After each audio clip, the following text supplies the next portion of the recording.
Hey, we're talking about men and being vulnerable, right? So I just did a short. It's all about men being vulnerable and how, in a lot of cases, we were not trained, right? No one told us, no one set an example, no one explained. And that could be whether you were in a household where there were two parents, other caregivers, whether there were male or female. In my case, I lived with my mom, but I also saw my dad, even though he didn't live with us. My dad never said anything about emotional stuff, vulnerability, how to show what I'm feeling. He never asked me what I was feeling. My mom, sometimes she would ask, but it was never really modeled. I never really saw much emotion from her. She never asked me about emotions. She never told me about emotions. I didn't learn it from any of my other caregivers, aunts, uncles, cousins. Um, I think that I saw other people express emotions, but there wasn't a situation where I asked about it or that they told me about it. So you grow up, you're an adult, and you have a tough time navigating it because you don't understand it. You don't know what to do. You don't know what to say. You don't know what's right or what's wrong. And it can get complicated. So if you're in a relationship and you're struggling with being vulnerable, being honest, being open, saying what you're thinking and feeling, because, men just don't do that.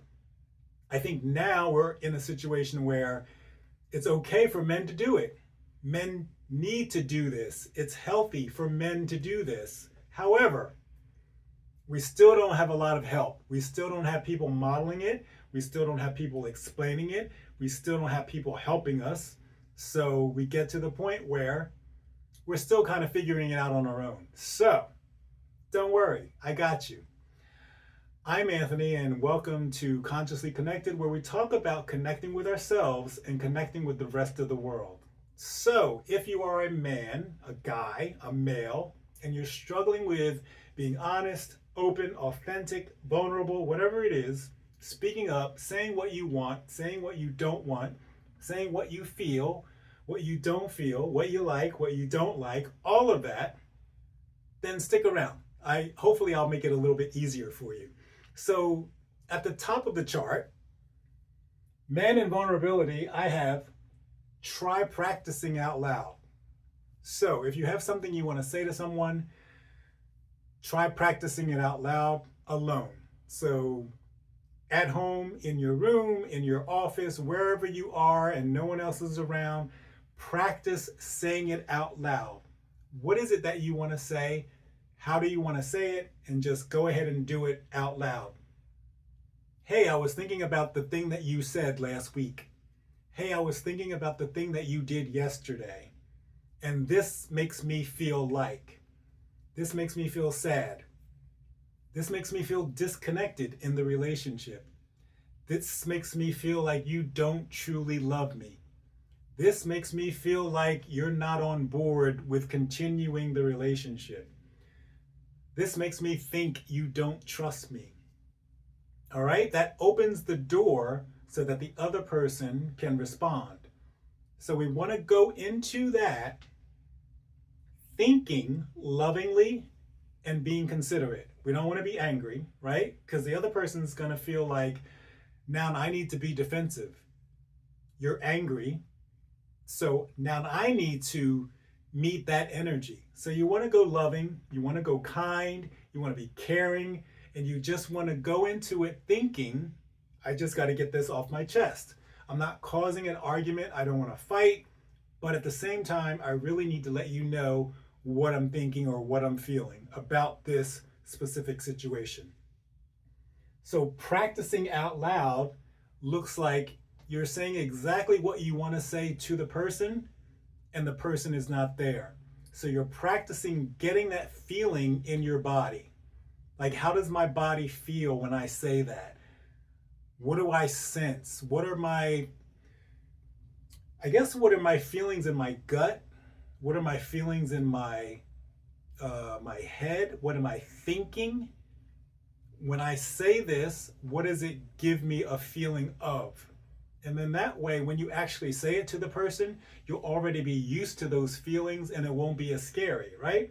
Because a lot of times saying something is very scary because we're not sure how the other person's going to act or react. But sometimes it's just because our body isn't used to doing it. So practicing out loud gets us more in the mood, gets our body used to doing it so it's not so terrible when we actually have to do it in front of the person. So you can start small. It doesn't have to be your partner, it doesn't have to be your spouse. You can refer to work, family, or friends. If you want to say something a little bit vulnerable, you want to be more honest and open, bring up something about a family member, bring up something about a friend, and say, I had this conversation with so and so, and that made me feel. I had this conversation with my dad, and that made me feel, or my mom, or my sister, or whatever it is. And that will reference your emotions, how you're feeling, what you're thinking. And then if you are in a relationship and your partner or spouse hears that, it helps them feel more like you're able to navigate emotions, navigate how you feel. They can reference back to, oh, well, they think this way or feel this way about this family member or this friend or this coworker. I'm getting more used to them telling me about how they feel or what they think. So it won't be so shocking when you actually do it in the relationship. So when you bring up something to your partner, it's kind of like, oh, I'm used to them letting me know how they feel or letting me know what they think. So practice out loud and go into it loving and considerate, right? We want to be kind, we want to be caring. We can't control how the other person acts or reacts, but if we go into it and we're angry, we're upset, then odds are they're going to, return that energy to us. And then start talking about other things, other situations, other people, letting your spouse or your partner know how you feel about those situations, and then it'll be easier not only for you to talk about it in your specific situation, but also easier for them to take because now they're used to hearing what you're thinking, what you're feeling, and you get from point A to point B easily, right? You're practicing out loud and you're talking about other people. Once you get used to that and how that feels, it'll make it much easier for you to talk to your partner or your spouse. Comment below and let me know. Is this something that you struggle with? And do you think this is helpful? And of course, if you like this, like, share, and subscribe. I'll see you in the next video.